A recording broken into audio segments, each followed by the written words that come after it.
Yo, what's up with the YouTube? So we back with another reaction video, and today we finna reacting to a video by Hip Hop Daily called Ksoo's Crash Out, Lil Book Murder, Snitches, and Life Sentence, man. So we know that Ksoo, he just got found guilty for the Lil Book Murder.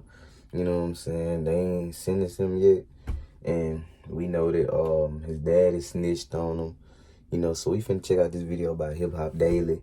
Make sure y'all hit that like button. Make sure y'all subscribe for more news. Let's go and get into this video. Ksoo might be the biggest crash out in the history of the rap game, and today we're breaking down how he got cooked in his trial and will never be coming home again. The opening statement started with the prosecutor breaking down the war in Jacksonville for the jury. 6 Block and ATK are rivals. They don't like each other. They hate each other.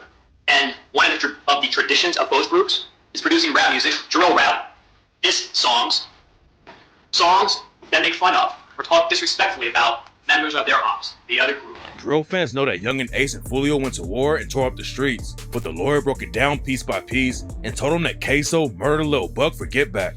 1 year after Ksoo's brother Boss Goon got killed, Ksoo and his cousin Scotty went sliding on the ops on the anniversary of Ksoo's brother's death. That's when they spotted Lil Buck. When Lil Buck went to his whip, Ksoo popped out and shot him till he fell down. Then, while Lil Buck was bleeding on the pavement, Ksoo stood over him and shot Lil Buck in the head. And to make sure the jury knew how brutal the situation really was, the prosecutor described how Lil Buck's teeth and brains were splattered all over the parking lot. Slashing Whoa. open his flesh. Hot metal ripping through his muscles. Hot metal blowing open his skull. Flesh, gray matter, even teeth were sent flying through the air.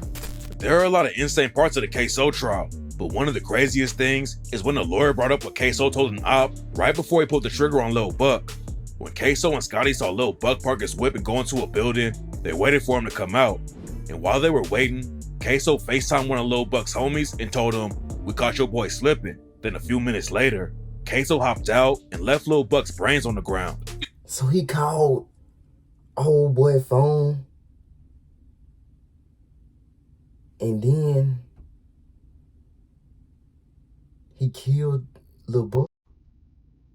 Oh, ain't no way. Instagram on his phone, he contacts Raekwon Howard. Raekwon Howard, who is affiliated with 6 Block. They're ops.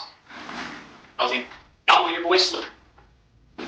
Let him know they're getting ready to take somebody out, but doesn't say who. The defense team opened up by trying to make the witness sound sketchy. You're going to hear from Barbara Buckley, and I'll tell you up front, I think you'll like her. She's feisty. No one pulls anything over her eyes. And she's going to walk in and she's going to honestly talk to you about that morning. Ksoo's homie Dominique Barner and his own dad Blue flipped on him, but the defense didn't want the jury to believe anything they said. Ksoo crashed out in public in front of a bunch of cameras, and he got caught running around with the gun he used to kill Lil Buck with. The defense tried to argue that Ksoo was way bigger than the dude on the cameras, but Ksoo had photos all over social media that proved he fit the description of the shooter. After Ksoo killed Lil Buck, he hopped in a whip with Scotty and Dominique Barner, and they took off with the cops right behind him. They ended up crashing the whip, and that's when Ksoo split off from them. He ran through some woods and ended up in another neighborhood, and that's when someone spotted him popping out of the woods and getting picked up by a woman while the police sirens were going off everywhere. A car approaching us, right coming the way we were sitting. And what was significant about the car? It was a lady driving, holding a cell phone. She looked lost, like she was looking for something. Ksoo had called a woman named Natalie to come pick him up, and her testimony on the stand helped the prosecutors make their final decision. The defense tried to argue that Ksoo wasn't the dude who popped out of the woods, but Natalie confirmed that Ksoo came out of the woods, and that's when she picked him up. Where did you have to go to pick Hakeem up? Up Arlington Expressway and some apartments. And how did you know where to go? I believe Kareem said it, or I don't know if there was a thing on his phone with a map. That I cannot remember. Natalie definitely didn't help Ksoo's case, but one of the biggest witnesses was his homie Dominique Barner. Dominique Barner helped Scotty break into a house and kidnap a woman after they crashed the whip, and he was facing some crazy charges. Even after he pleaded guilty and agreed to testify, Dominique Barner was still facing 20 years in prison. Dominique confirmed that ATK was a gang and that Ksoo and Scotty both ripped the set. Are you familiar with a local rap group called ATK? Yes, sir. Was Abdul Robinson Jr., Kareem, part of ATK? Yes, sir. What about Hakeem Robinson? Yes, sir. Leroy Whitaker? Yes, sir. Oregon Williams? Yes, sir. Then Dominique testified about all the diss tracks and the real violence that was going on in the streets. According to Dominique, Lil Buck dropped a diss track on Ksoo's brother Boss Goon, and that's why Ksoo wanted to take him out. If you know, what is the lyric? Smoking on Willie B. You smoking on a dead person. Is that a good thing? What's a bad thing? Was, excuse me, Abdul Robinson Jr., Kareem, aware of this song? Yes, sir. What about Hakeem Robinson? Yes, sir. Leroy Whitaker? Yes, sir. Were they upset over that song? Yes, sir. Dominique Barner actually DM'd Lil Buck after the track dropped and told him to stop dissing. And then Dominique looked up Lil Buck's address and found out what kind of whip he was driving. Dominique, Ksoo, and Scotty pulled up to the apartment building where Lil Buck lived. But the reason they didn't kill him immediately is because Lil Buck went on vacation and wasn't in the city. Once you found out where Charles McCormick lived in December of 2019, why wasn't he killed right away? Because he took a vacation.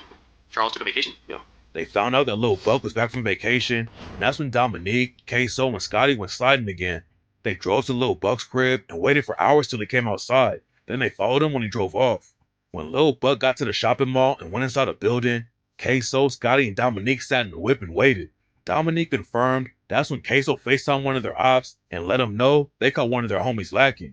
Then Ksoo popped out and ran Lil Buck down. What happened after Hakeem jumped out of the Nissan? Shot at him. Shot at who?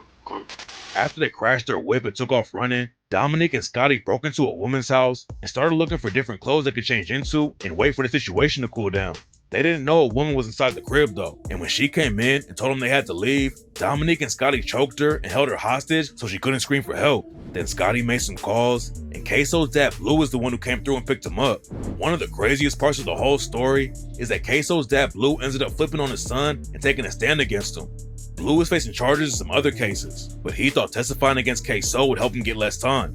The prosecutors are trying to prove that the Lil Buck hit was give back for Ksoo's brother Boss Goon, and that Ksoo's dad Blue was there when Boss Goon got killed. Blue was driving the whip when some shooters rolled up and aired it out, and Blue testified about holding Boss Goon's hand while he died in the car. As I was driving, I could hear Willie making this guggling noise, and I hold his hand while I was driving, because I didn't want him to die, feel like he died alone. Blue's other son, Abdul Robinson Jr., was also in the car when his brother Boss Goon got killed. He's also facing a murder charge for Lil Buck, but his trial is going to be separate, and Blue's probably going to testify in that case too. Blue No, man. testified that Lil Buck was affiliated with 6 Block and had beef with Ksoo and everyone else in ATK. After Blue picked up Scotty and Dominique Barner from the house they broke into, he drove them behind Burger King so they could burn the clothes they wore on the hit.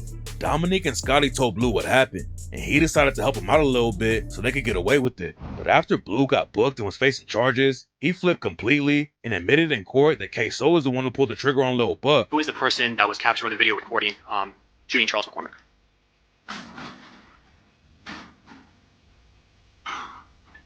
My son, What's your son's name? Hakeem. Testifying against your own son is wild, but this wasn't the first time Blue snitched in court. Back in the 90s, he cooperated with the feds against the cop, and then he started working as a confidential informant for the cops. Blue was also wrapped up in another case, but since he decided to plead guilty for accessory after the fact and flip on Ksoo, he's only facing 20 years in prison instead of life.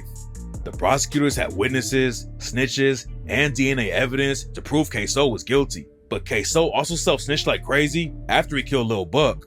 Ksoo is also facing murder charges for killing Fulio's homie Lil Bibby, and right now, his reaction to finding out he got charged for that is going viral all over the place. You do have a warrant for your arrest. We have a warrant for your arrest for murder today. What? Yes. For what? You want your lawyer, so I can't tell you no more, but you'll be in trouble. What the hell? Ksoo self-snitched about Bibby. He acted like he was shocked, man, but man, them social media posting the image he got. Before Ksoo got locked up before, all of this, man, just by the stuff he was saying and the songs he made, I was like, yo, he killed somebody. That's what I think. I'm just saying, like, it's crazy when you actually get arrested for something, you will be shocked, like, huh? I'm not. But the whole time, you probably ain't had nothing to do with it. You probably would just be trolling. Like, what if Ksoo really didn't do none of this? Constantly until he got booked for the Lil Buck murder, but a lot of people didn't even know he self-snitched about Lil Buck too. Ksoo even dropped the track Bang It Out and showed off the gun he used to kill Lil Buck and posted photos with the same strap. After the Lil Buck hit went down, Ksoo went to get a pedicure and made a post where he said, "Kill a nigga, then get my toes done." And one of the most viral parts of the trial was when the lawyers quoted the post. Kill a nigga, then go get my toes done. Then go get my toes done. Those are his words that he attached to a video. When the trial was over, everyone knew that Ksoo and Scotty were cooked. The defense didn't really have anything to fight back against all the evidence, so Ksoo and Scotty both went down for murder, and Ksoo's reaction is blowing up on social media.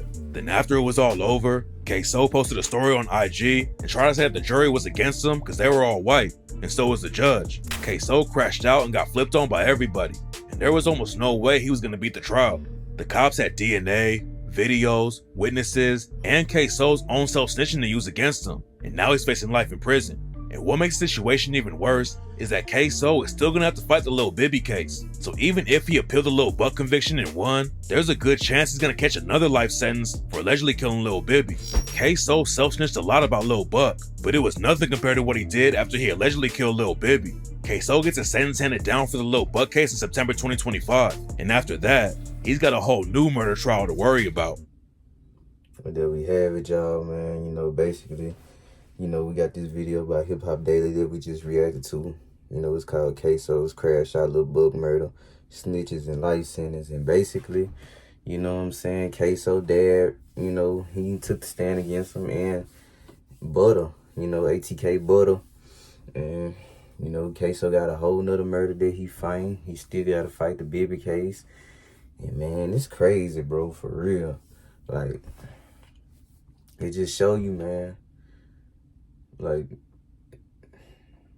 the streets ain't nothing but death in jail. You know what I'm saying? That dude, you know, he got a whole nother in charge he fighting. He already guilty of this one. You know what I'm saying? So it's just some more stress on him. And that one ain't even started yet, you know what I'm saying? He been in there for 5 years. It's just a lot. And then, you know, his daddy just steady testifying. Like, how can you win, bro? Like, no matter how much young and they pay for them lawyers, man. You know what I'm saying? When you got these people testifying against you, it's hard to beat these charges, man. But, you know, I just came to give y'all this reaction video, man. Shout out to Hip Hop Daily. I ask that y'all hit that like button, and I ask that y'all subscribe for more. And y'all let me know what y'all want me to react to next in the comment section. And yeah, y'all, until the next video. I catch y'all. I'm out.